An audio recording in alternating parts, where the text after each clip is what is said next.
responding to posts on Facebook or post anywhere, Twitter, etc. Um, if your intention is to inform people, posting and sharing information is fine.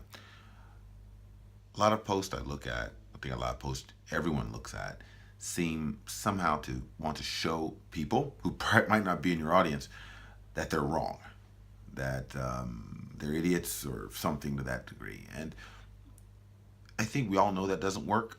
We know that doesn't work. It's not effective. It may make you feel better for a minute, but if what you're looking at in the world is what's bothering you, you feeling good for a minute isn't going to solve it.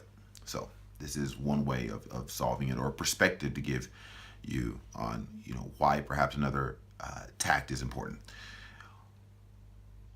When you're upset or you're sitting there thinking and you're concerned or you're worried or you're frustrated or feel indignant or whatever the feeling may be, there are people out in the world doing something, strengthening their base, bringing people who think like them together.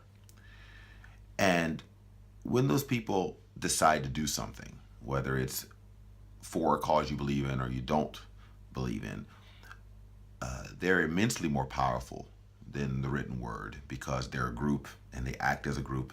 And when you're in a group, you want this group to have meaning, right? So sometimes you'll do things irrationally, or you'll do things with more vigor, more power, more strength, because you are in a group.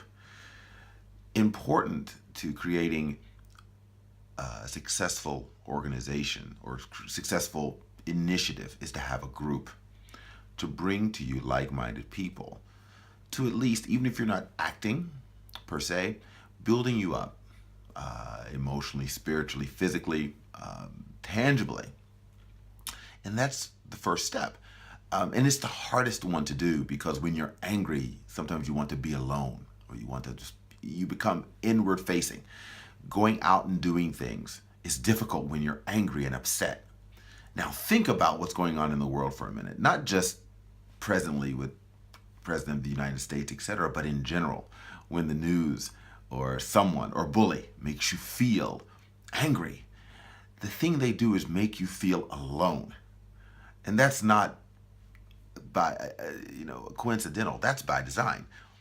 When an individual is angry, they want to be alone, maybe listening to music, trying to calm themselves down.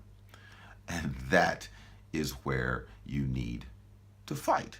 Reach out to someone, create a group, whether it's buddies you drink with or the folks you sit down and have dinner with, but create a group of people who think the same way you do, and you start providing yourself with ideas, suggestions, and before you know it, you're doing something. You have a group of people thinking about something, organizing, planning, marching, campaigning, and you will wind up seeing that you have made a lot of progress.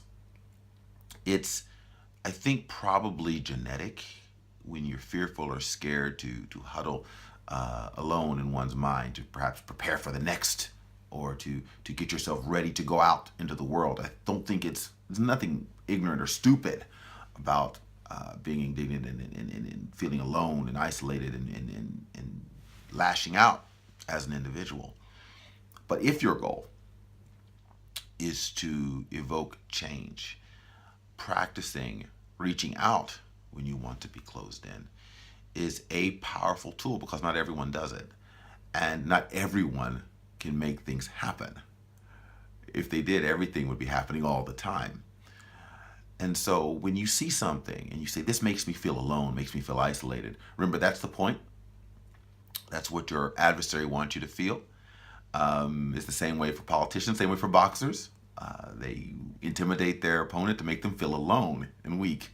And once you realize that, you can intellectualize it, you can fight against it. So a little bit of advice as the day goes on may help you at work, may help you with your family, so that you can begin to make things move in the direction you wish them to move in. And I hope it's effective for you. Have a great day.